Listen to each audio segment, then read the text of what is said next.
Here is a gray ink by Kaweco Smoket Grey. Let's jump straight to the end with my opinion on this ink. The paper I'm using here is a Maruman Mnemosyne Notebook. As a gray, it is easy to say that what you're seeing is a bit too light, and unfortunately, the pens today are mostly drier writers. I did, after all of this, I just don't have it filmed, write with a wet fine, and the results are greatly improved. It does have some tone variation, given by how wet the pen is, much more than the nib size. And it does shade, though with the drier pens in the review, it isn't as obvious. It is there and fairly decent. From my current experiences, I don't know about getting a bottle, as in maybe never. I'm not sure. I'm kind of undecided at the moment I'm saying this, but gray is difficult to get right, and right now this just isn't the right one for me. The pen for today is Cross Wanderlust. all of the writing samples are done with a Retro 51 P51 with an extra fine nib, a Retro 51 Corsair with a medium nib, a Retro 51 Lincoln with a 1.1 stub. Now that we know my opinion on this ink, let's take a look at the first writing sample done on Clairfontaine. Looking at the extra fine nib, it is like you're writing with kind of a 2/8 pencil, very light. There's no feathering and there is no spread. There is a little bit of shading when you look at little on the second line. You see it across the T's where you went back over, and in night directly beneath that you see the T gets much darker. I think when it shades, it looks pretty good. Look at think on the fourth line, where the H and the K are both darker than the rest of the word, so it shades fairly well.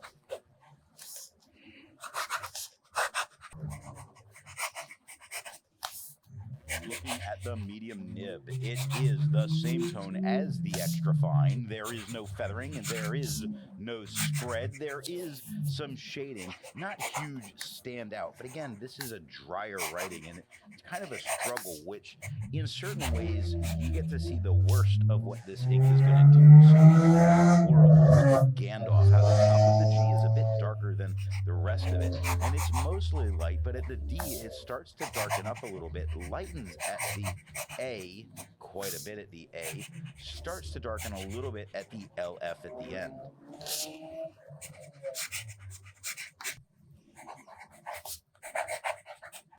Looking at the stub nib, it is quite a bit darker than it was with the medium. There is no feathering, there is no spread, there is very nice shading.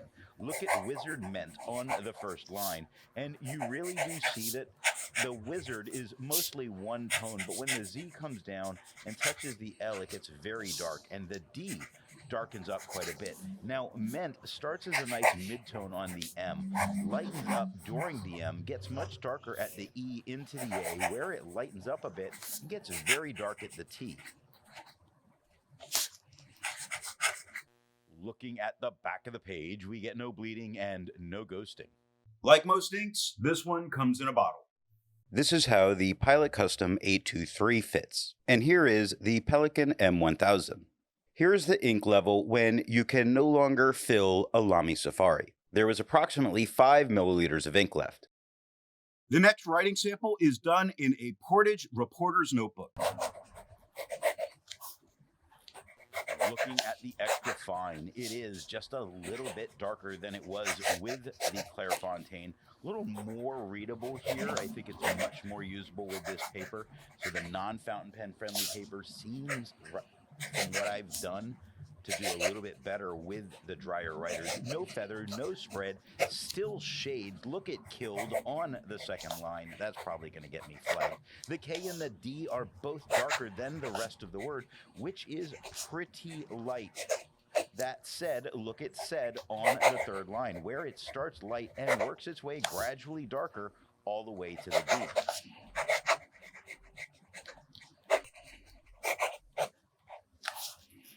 Looking at the medium nib, it is the same tone as the extra fine, with no feather, with no spread. It did not shade any better than it did in the extra fine. Looking at better, you see mostly what looks like one tone, but the second T is a bit darker.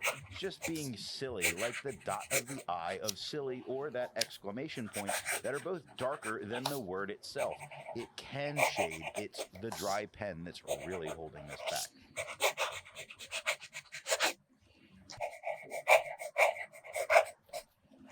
Looking at the stub nib, it is darker than it was with the medium, a little bit darker than it was on the Clairfontaine. We get no feathering. We get no spread. We do get some pretty nice shading. Look at Hobbit on the first line, starting a bit darker, lightening up at the O, darkening at the B's, lighting into the I, dark at the T. Very nice. Really crushed it. Not like crushed underneath, which the C is kind of a mid-tone. It's really light on the rush, but at the H gets very dark for that word.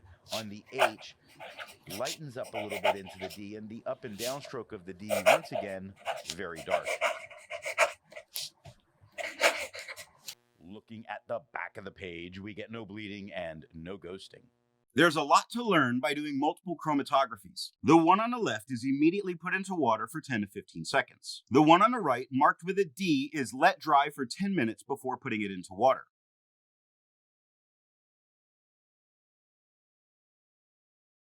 The next writing sample is done on a national brand Steno notebook.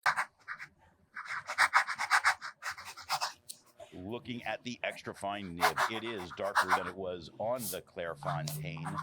We get no feathering, we get no spread, we do get some shading going on.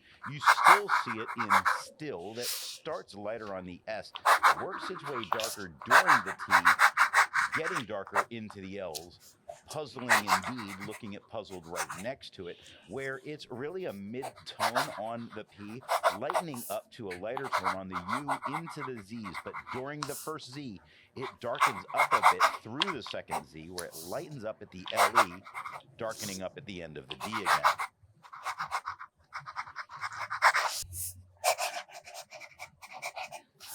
Looking at the medium nib, it is the same tone as the extra fine, a little bit darker than on the Clairfontaine, with no feathering, with no spread, with there's shading spots I guess you could point out, like it's a dream in dream on the first line that starts as a mid-tone and then gets very light on the AM at the end.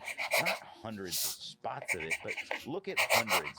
Again, the faint shading differences are more pronounced with the wetter pens. The H is a little bit darker than the U, and the N starts to darken up a bit, where the beginning of the D is very light, end of the D, mid-tone. On the RE, the D lightens up again and stays light for the rest of the word.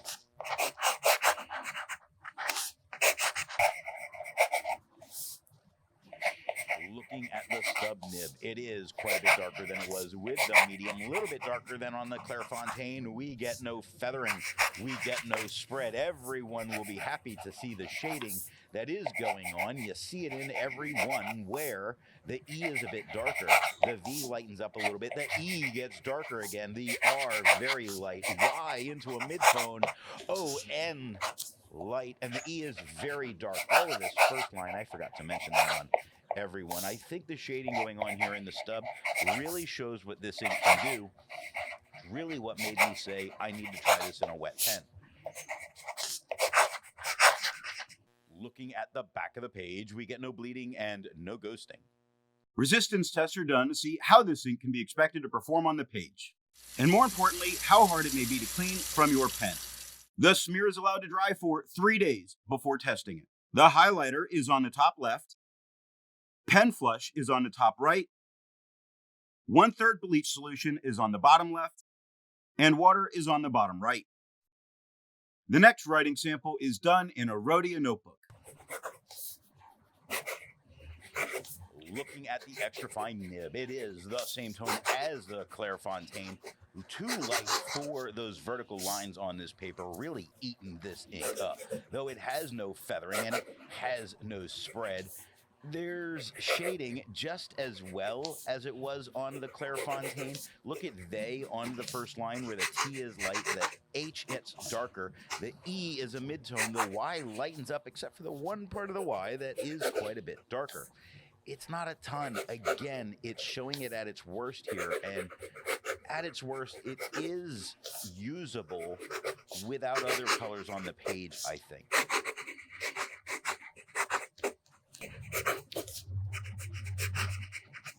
Looking at the medium nib, it is the same tone as the extra fine, same tone as the Clairfontaine. There is no feathering, there is no spread, there is some shading, though laughable while it's there. Look at laughed on the first line. You see there's a little bit of shading going on where the LA is lighter than the U. It's only a tad bit darker. That lightens up all the way through, and only at the very down end of the down swoop of the D does it start to darken up. Not a ton, like not. Right next to that, both the bottoms of the ends are darker, but the top of the end during the swoop is quite a bit lighter. Light into the O, darker into the T, so it certainly is there.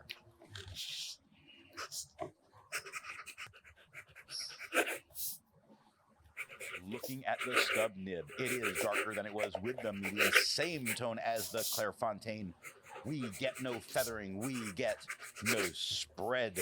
We have been disrespectful possibly to this ink by using all these dry pens, but the shading here is not horrible. Look at disrespectfully on the first line.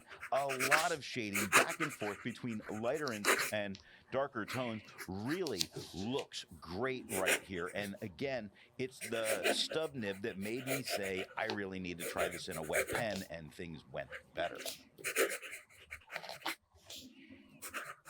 Looking at the back of the page, there is no bleeding, no ghosting. It'd have been a surprise if it did. With over 1,000 inks reviewed, let's take a look at some color comparables. Here is Birmingham Pen Company Jeff Goldblum Independence Gray. Here is Caran d'Ache Infinite Gray.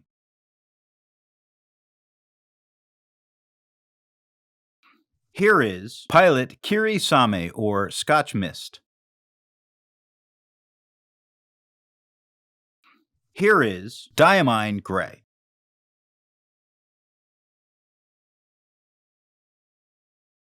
The next writing sample is done in a composition lab notebook.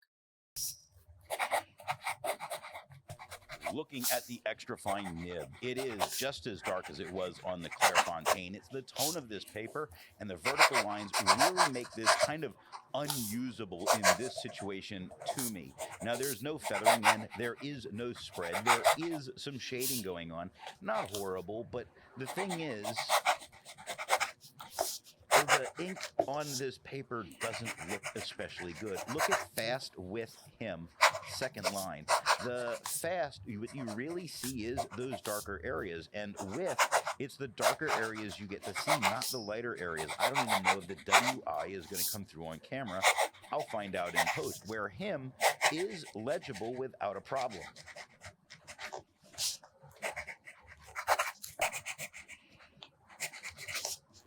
Looking at the medium nib, it is the same tone as the extra fine. Just as dark as the Clairfontaine. Again, it's still just, I was hoping the wider lines were really going to help this ink out on this paper. Not so much. There's no feathering and there is no spread, but the shading's there. It's laughing at us. Look at laughing on the first line. The bottom of the L is a little bit darker, but most of the word is really light. And it's only at the G at the end that you start to see some of the shade come in. It's not good with the dry pen.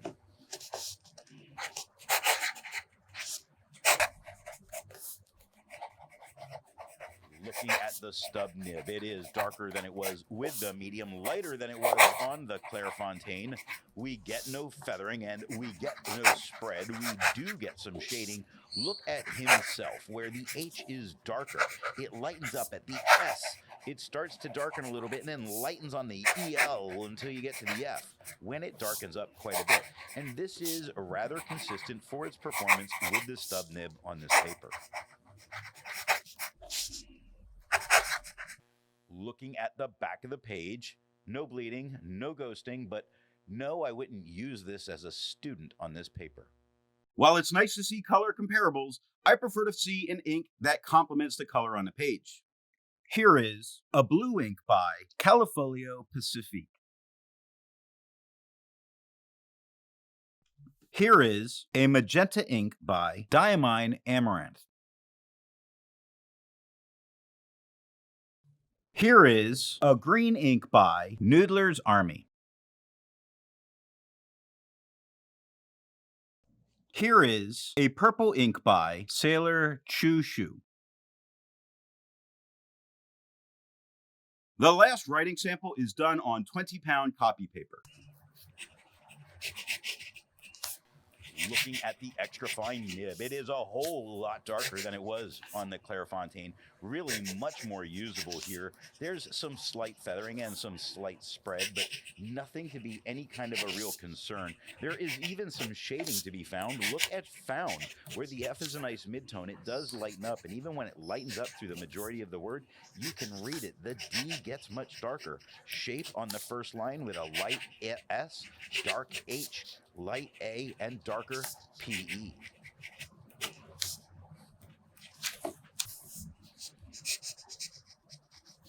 Looking at the medium nib, it is the same tone as the extra fine, darker than it was on the Clairfontaine.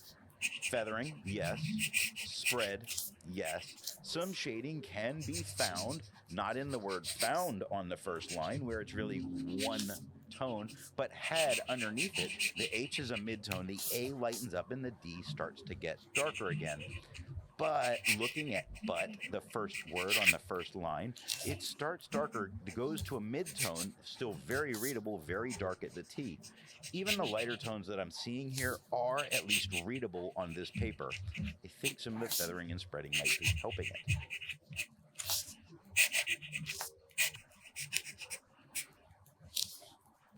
Looking at the stub nib, it is darker than it was with the medium, darker than it was on the Clairfontaine. There is feathering, there is spread. Both of them are well under control and really not being any kind of a problem. No issue for me there. The shading, I think the goblins have it right when we look at goblins. The G is darker, the OB is nice midtone, the L lightens up just a little bit, and during the N, it darkens up a little bit. I do see some fair amount of shading happening with this ink on this paper, so this, if you're a 20-pound toilet paper user, then it could be a good ink. Looking at the back of the page, there's no bleeding and no ghosting. Very rare for 20-pound copy paper, and I'm going to give it a lot of credit for that, because if you were a student using this, you could write on both sides. So what nib and pen do I recommend using for this ink? The paper I'm using here is yellow Rhodia paper. The extra fine and the medium were both too light, and they did have some shading. Now, the stub got a bit darker and with some more shading. What was really not seen during the review was my writing with a wet fine nib, which was quite a bit darker than the stub. Not tons where it looked like a faded black. It looked like a very nice gray, and the shading was even better with a wet fine. So I think you could probably go for just about any nib size as long as the pen is a wet writer. Then it's a really good gray that is worth the price of a bottle. I hope you got something out of this video, and thanks for watching.